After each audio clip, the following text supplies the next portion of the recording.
Jika Anda sungguh-sungguh mengasihi Tuhan, ketahuilah bahwa Anda mengasihi Allah yang kudus. Kalau kita sungguh-sungguh mengasihi Allah yang kudus, kita harus tahu bahwa untuk bisa datang dan menghampiri Dia, kita harus hidup dalam kekudusan. Karena tidak ada apapun dan siapapun yang bisa menghampiri Dia tanpa kekudusan. Keinginan hawa nafsu. Kita ini masih banyak sekali keinginan. Kita mau ini dan itu. Mari belajar hidup untuk mengerti kehendak Tuhan dalam hidupmu. Tiap hari ketika kita cari Tuhan, bisakah berhenti meminta ini dan itu? Bisakah belajar berdoa dan bertanya, Tuhan apa yang Tuhan mau? Apa yang Tuhan rindu untuk aku kerjakan bagi Tuhan dalam hidupku? Saya mau ingatkan anak-anak Tuhan, jangan sengaja berbuat dosa.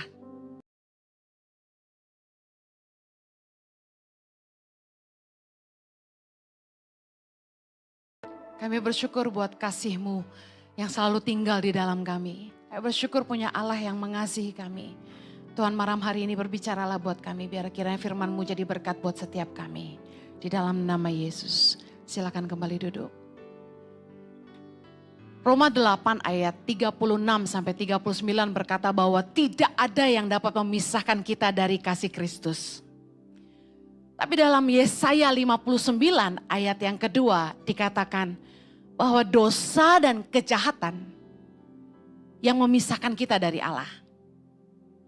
Ketika kita memilih untuk hidup dalam kejahatan dan dosa, sesungguhnya kita sedang memutuskan hubungan dengan Tuhan yang mengasihi kita.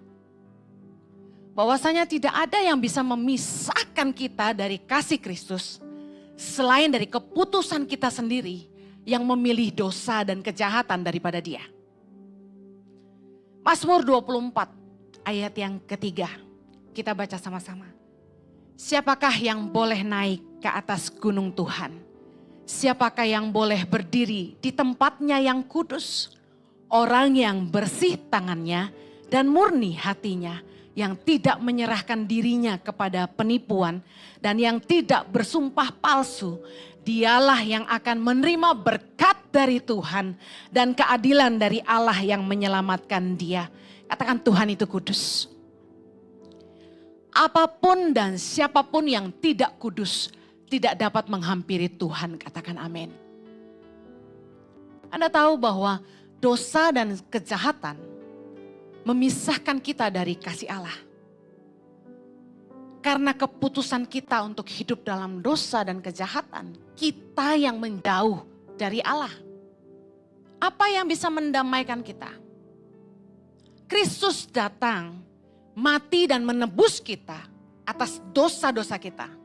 Dengan kuasa darahnya, Dia menyucikan kita, melayakkan kita, sehingga kita bisa menghampiri tahta kasih karunia Allah. Rupanya saudara yang sungguh-sungguh mengasihi Tuhan dalam hidupmu, lambaikan tanganmu. Dengar baik, jika Anda sungguh-sungguh mengasihi Tuhan, ketahuilah bahwa Anda mengasihi Allah yang kudus. Katakan, aku mengasihi Allah yang kudus. Kalau kita sungguh-sungguh mengasihi Allah yang kudus, kita harus tahu bahwa untuk bisa datang dan menghampiri Dia, kita harus hidup dalam kekudusan. Karena tidak ada apapun dan siapapun yang bisa menghampiri Dia tanpa kekudusan.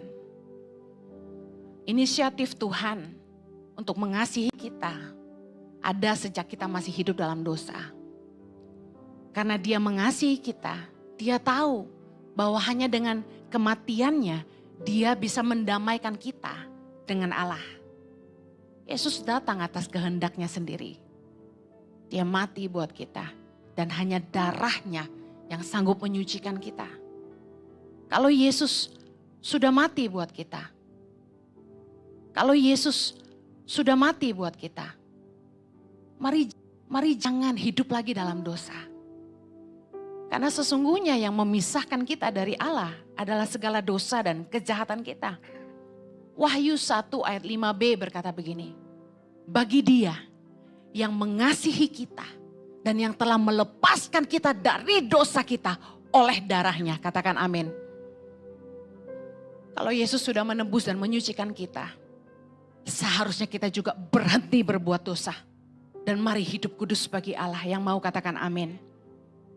Kalau kita sungguh-sungguh mengasihi Allah yang kudus, kita akan berhenti berbuat dosa karena kita tahu dosa memisahkan kita dari Allah. Mari jangan hidup lagi seperti orang-orang yang tidak mengenal Allah. 1 Petrus 4 ayat 2-3 berkata gini. Supaya waktu yang sisa, jangan kamu pergunakan menurut keinginan manusia, tetapi menurut kehendak Allah. Sebab telah cukup banyak waktu kamu pergunakan untuk melakukan kehendak orang-orang yang tidak mengenal Allah. Kamu telah hidup dalam rupa-rupa hawa nafsu, keinginan, kemabukan, pesta pora, perjamuan minum, dan penyembahan berhala yang terlarang. Kita pikir hanya dosa, tapi keinginan hawa nafsu. Kita ini masih banyak sekali keinginan. Kita mau ini dan itu. Mari belajar hidup untuk mengerti kehendak Tuhan dalam hidupmu. Tiap hari ketika kita cari Tuhan, bisakah berhenti meminta ini dan itu? Bisakah belajar berdoa dan bertanya, Tuhan apa yang Tuhan mau? Apa yang Tuhan rindu untuk aku kerjakan bagi Tuhan dalam hidupku? Mari belajar cari kehendak Tuhan. Banyak anak-anak Tuhan yang hari Minggu ke gereja. Masih pelayanan bahkan. Tapi saya sedih waktu saya dengar gini. Masih hidup dalam kenajisan. Masih hidup dalam dosa. Main-main dengan perkara-perkara dunia. Saya mau ingatkan anak-anak Tuhan. Jangan sengaja berbuat dosa. Ibrani 10 ayat 26 berkata begini. Sebab jika kita sengaja berbuat dosa sesudah memperoleh pengetahuan tentang kebenaran, maka tidak ada lagi korban untuk menghapus dosa itu. Kita tahu bahwa dengan darahnya dia sudah menyucikan kita. Tapi lalu kita sengaja berbuat dosa, tidak ada lagi korban untuk menghapus dosa itu. Malam hari ini, kalau ada Anda di tempat ini, maupun Anda yang mengikuti ibadah ini secara streaming online, Anda tahu bahwa Anda masih hidup dengan dosa. Masih main-main dengan dosa. Anda hidup dengan kejahatan kepada sesama. Mari bertobat sungguh-sungguh.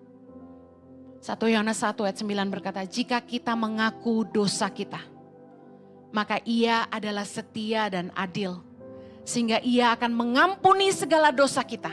Dan menyucikan kita dari segala kejahatan. Berapa banyak saudara yang mau dosamu diampuni. Dan hidupmu disucikan. Mari buka tanganmu dan kita sembah dia lagi sama-sama. Haleluya.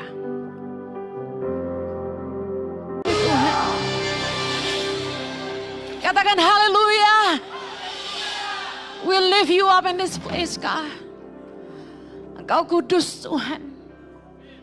Engkau kudus Tuhan. Biar kekudusan-Mu melingkupi kami saat ini. Kuduslah Tuhan. Sebab Engkau kudus maka kami kudus. Sucikan kami dengan darah-Mu.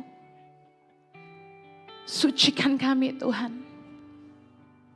Kami berdoa agar setiap kami yang datang malam hari ini. Kami datang mengaku dosa kami di hadapan Tuhan. Kiranya Tuhan berkenan mengampuni kami. Kiranya kuasa darah-Mu menyucikan kami. Membersihkan hati kami Tuhan. Biar kami boleh layak di hadapan-Mu. Bapa kami mengasihi Engkau Allah yang kudus. Kami mengasihi Engkau Tuhan. Kami mau hidup kudus karena kami tahu Allah kami Allah yang kudus. Kiranya Tuhan berkenan kami menghampiri tahta kasih karunia-Mu. Dan memohonkan anugerah-Mu Tuhan. Nyatakanlah kekudusan-Mu dalam hidup kami. Tahirkanlah tangan kami, sucikanlah hati kami. Biar apa saja yang kami sentuh menjadi kudus. Tempat di mana kami berdiri menjadi tempat yang kudus. Terima kasih Tuhan. Bapa kami berdoa agar umat-Mu yang datang, mereka yang letih lesu dan beban berat, Tuhan telah mengangkat segala beban mereka. Mereka yang sakit Tuhan sudah menyembuhkan. Bahkan mereka yang datang dengan semua pengharapan dan segala kebutuhan mereka, percaya Tuhan sudah memberkati mereka. Terima kasih Tuhan, sebentar umat-Mu akan kembali ke rumah mereka masing-masing. Kiranya Tuhan memberkati. Apa saja mereka kerjakan, Tuhan membuat mereka berhasil. Mereka jadi berkat dan terang Tuhan kemana saja mereka pergi. Biarlah Kristus selalu dipermuliakan dalam hidup mereka. Biarlah kekudusan Tuhan melingkupi hati dan pikiran mereka. Sehingga apa saja mereka pikirkan, apa saja yang mereka renungkan adalah kudus Tuhan. Di dalam nama Yesus. Umat yang mengasihi Tuhan, mari katakan sama Tuhan, aku mengasihi Engkau Tuhan. Aku mau hidup kudus bagi Tuhan. Di dalam nama Yesus. Amen. Terima kasih telah mengikuti ibadah 60 Minutes Worship malam hari ini. Tuhan Yesus memberkati. Sampai jumpa minggu depan.